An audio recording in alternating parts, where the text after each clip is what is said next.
This week you're learning about cognitive growth in infancy.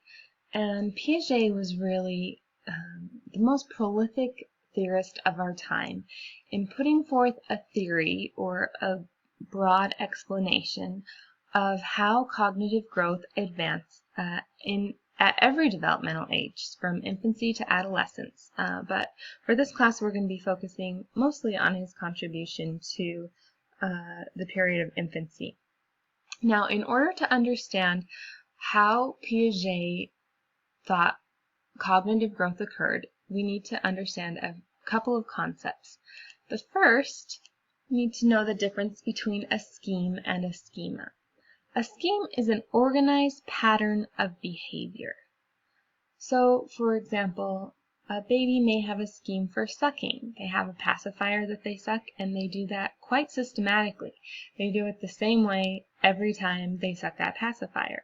So they shape their tongue a similar way. The rhythm of the sucking is the same, and even the intensity of the sucking may be the same. So a scheme is an organized pattern of behavior. Now, a schema is an organized pattern of thought.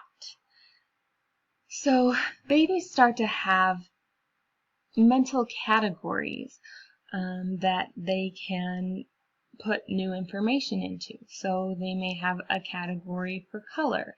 They may have a category for shapes. They may have a category for what's food versus not food. And so these categories, as they encounter new things, it helps them make sense of those things. So a scheme is an organized pattern of behavior. A schema is an organized pattern of thought.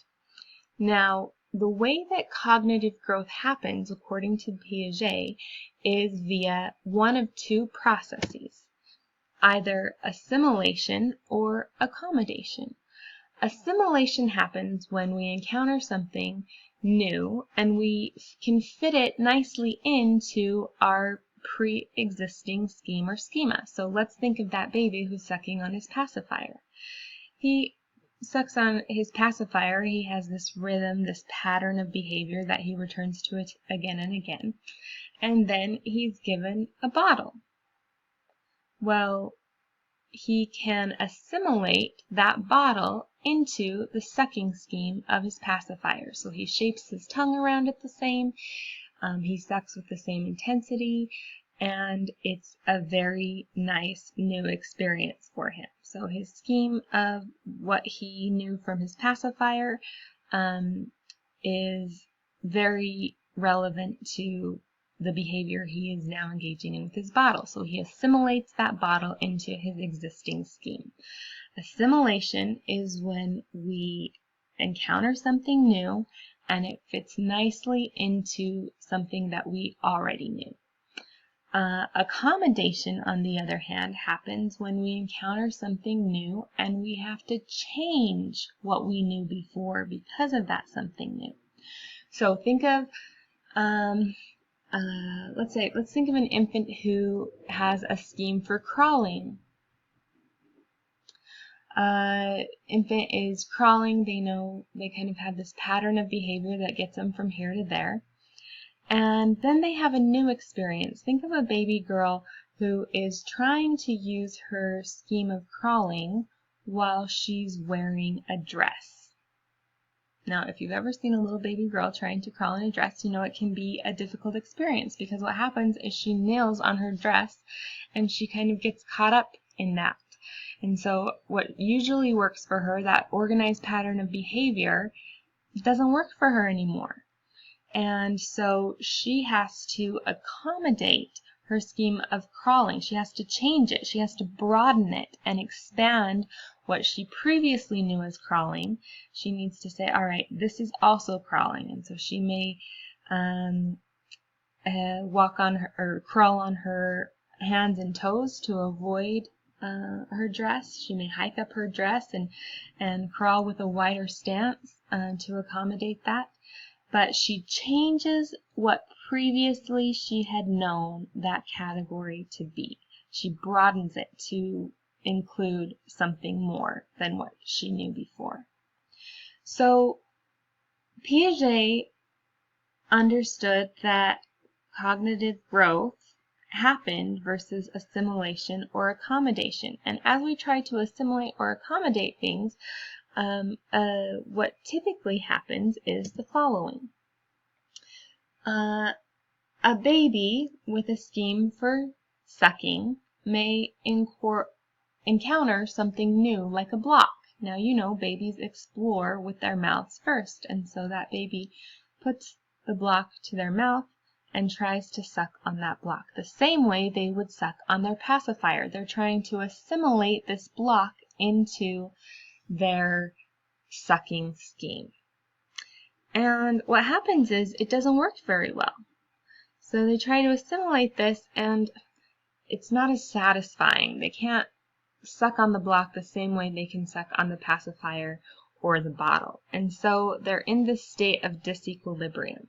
What I knew from my past behavior is not true for my new experience with this block.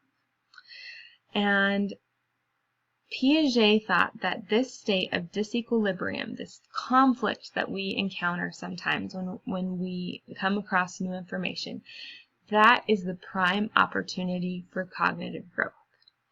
Now, the baby can toss the block away and move on to the next play object, and no cognitive growth will have occurred. But if the baby stays in that state of disequilibrium and tries to figure out how to get this experience to be something that is enjoyable for me, then they can resolve that conflict. And so in order to do that, they have to accommodate. The baby has to change how they suck on that block and broaden their category of what sucking means. So that baby may open their mouth wider. They may change the shape of their tongue in order to suck on the block. And so now the baby has a category of sucking that is not only the type of behavior that lets me suck on a pacifier, but also now lets me suck on a block. I've accommodated this block into my sucking scheme. I've changed and broadened what I think sucking is. And now, because of that, because accommodation has occurred, I can now be in a state of equilibrium.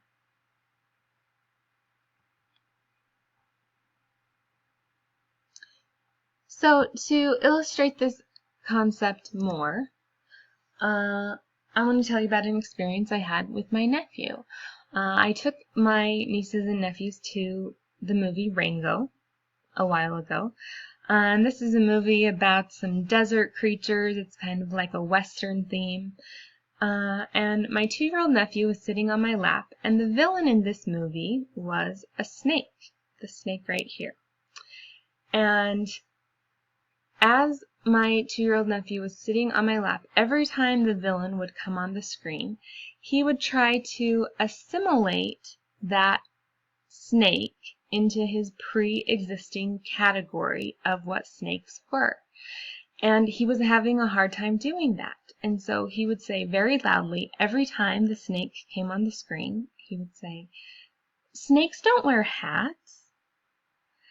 And it was very distressing for him and for the other people trying to watch the movie as well. And so he was trying to assimilate this snake into his pre-existing category, and it wasn't working. He was in a state of disequilibrium. He said, what I know about snakes doesn't match what that snake is, because snakes don't wear hats. All the snakes that I have seen and encountered don't wear hats. And so I was trying to get him to accommodate, to broaden his category of what a snake was. And I said, I know all the snakes that you've seen in your backyard, they don't wear hats, but sometimes in movies things can happen that don't happen in real life. So I was trying to get him to broaden that category of what a snake was to accommodate and reach a state of equilibrium. But he wasn't ever able to do that in that movie. Eventually he came to terms with it, but he was pretty distressed about, he stayed in the state of disequilibrium the entire movie without being able to accommodate that new experience. So for all of us, when we encounter something new that doesn't make sense based on our pre-existing knowledge. We're in a state of disequilibrium until we can figure out how to get both of those things to coexist together. Now, you're going to watch a clip of Sheri Dew talking at BYU Idaho about being in a state of disequilibrium. Now, she doesn't call it that. She actually talks about engaging in a wrestle and how if we're willing to embrace that wrestle or state of disequilibrium, then really there is spiritual growth to be had, in a very similar process that Piaget put forth here. So as you watch the clip of Sheri Dew that I've outlined for you in your study guide, think of this process and identify what was the information that was hard for her to assimilate.